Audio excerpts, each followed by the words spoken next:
Hi! We've got some questions from Pamela from the Book Avenue that we're going to answer. This is for our Nocturne blog tour. So, here we go. Would you like me to read them? Sure, I will. You read. Collectively, you both have written a number of books. Can you explain how your sole writing style differs from writing together?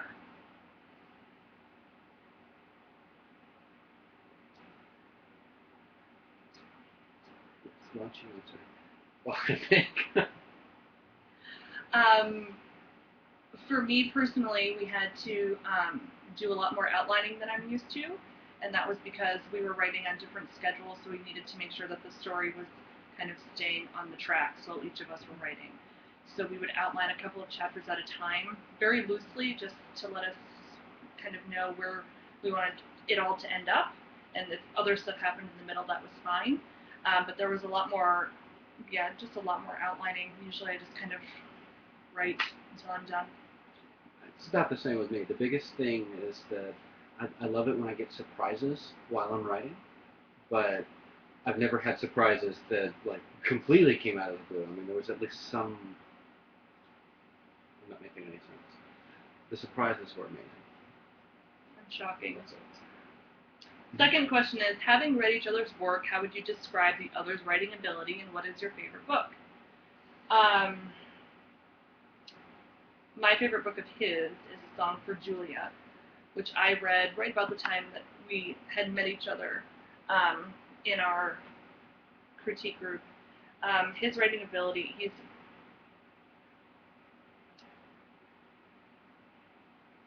he's really to the point, which helped me a lot while I was writing in the stillness, because he and I were working on projects together, and it helped me just stay focused and to learn to, pull the most emotion from the fewest words.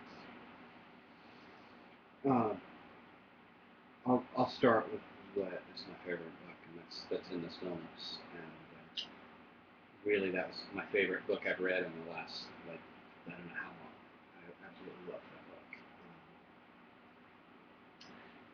The biggest thing I would focus in on Andrew's writing ability, it's different and better than mine, is how lyrical some of the things are that she comes up with.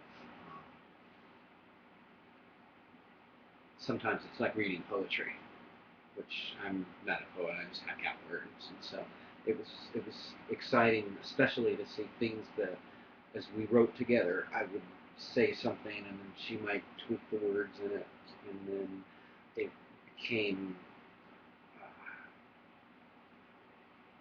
just kind of a fusion. I loved it.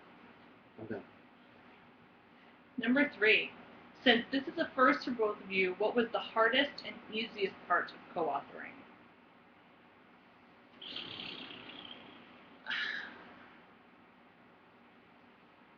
I think the hardest part was our schedules, really.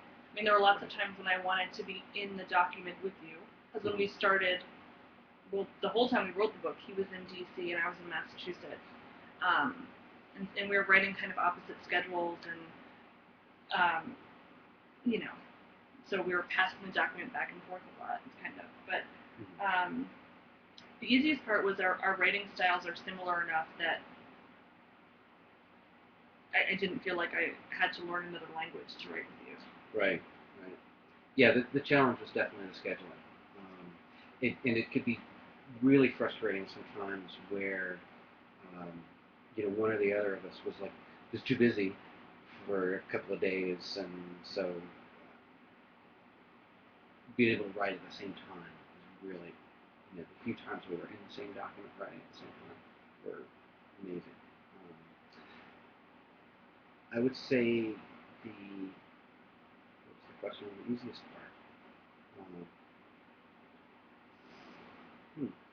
I think I have another easiest part, actually. Yeah? I think the easiest part is that we really trust each other. Right. So it wasn't scary for one of us to say, look, I'm not going to be able to write for the next 2 days, just do what you want and we'll catch up. I mean, there were a couple times, like when you were on business trip, or something, or, if I just couldn't write. I mean, I wasn't scared to just come back a day or two later and see where the story had gone.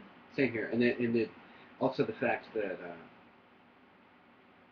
we trusted each other enough that either one of us could change the direction of things because of an inspiration we got while writing, and that that really made for a kind of unique experience. I just remembered that she wanted us to take like a 5-second pause between the questions, so let's do that now. Okay. The fourth question Good question. is, where did the idea for Nocturne come from?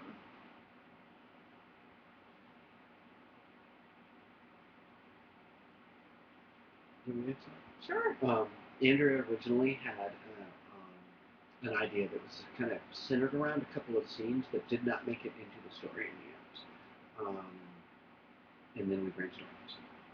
We knew we wanted them to have that the couple we were writing about. We wanted them to have a fairly unique profession.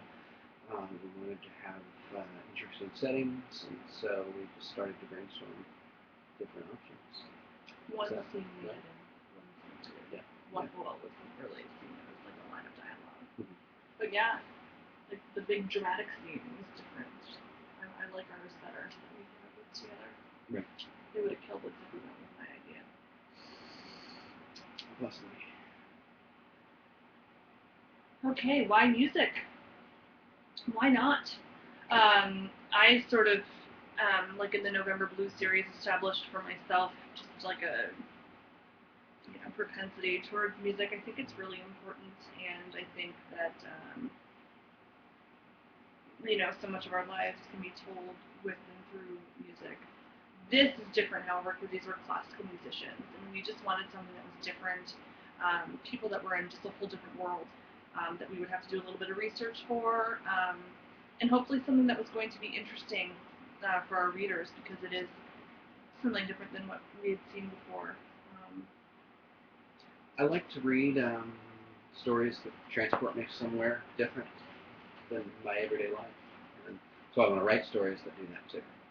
So that's it. Okay. 6. Do either of you have a musical background? Do you? Barely. I took some music theater courses in high school. I went to performing arts school, but that was all voice, and I'm like a really, really out of practice, like 20 years out of practice guitar player. But even back then, I was really lame. I wasn't very good at it. So, yeah. But I'm learning now because I'm teaching my daughter how to play. So. Swim. Swim. I played the flute. Surprise! I've played since I was 10, and I played through half of college. When I went to one school, and then when I transferred, I didn't play anymore as part of an ensemble. But I started playing again this year as part of the community band in my town. Um, and I remained close with the two private instructors that I had during my life, and they answered some questions very early on, both about being a professional musician and life in a conservatory setting, so that was helpful.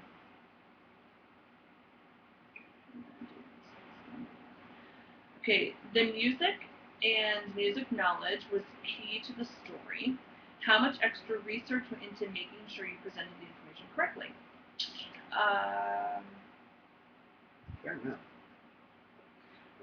First of all, I did ask my flute instructors for some information about those things, of being a professional musician in general, and how one goes about, getting into a conservatory and sort of what life is like there and what the audition processes are for auditioning for major orchestras after you have been in the conservatory.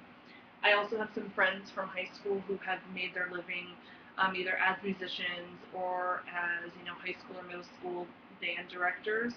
So I was able to ask that, but then there was lots of internet research. Right, right. For instance, some of the material for Gregory's course and the lectures he gave came out of the syllabus we found for an advanced music theory course. And so. Some of the information about upper level musicians who are auditioning for big symphonies and people who are professional musicians, and just kind of what their day-to-day life looks like with practicing. We, read stories from, different music journals online. So I'm going to stop this. Yes. We're going to answer the next 7 questions on a different video.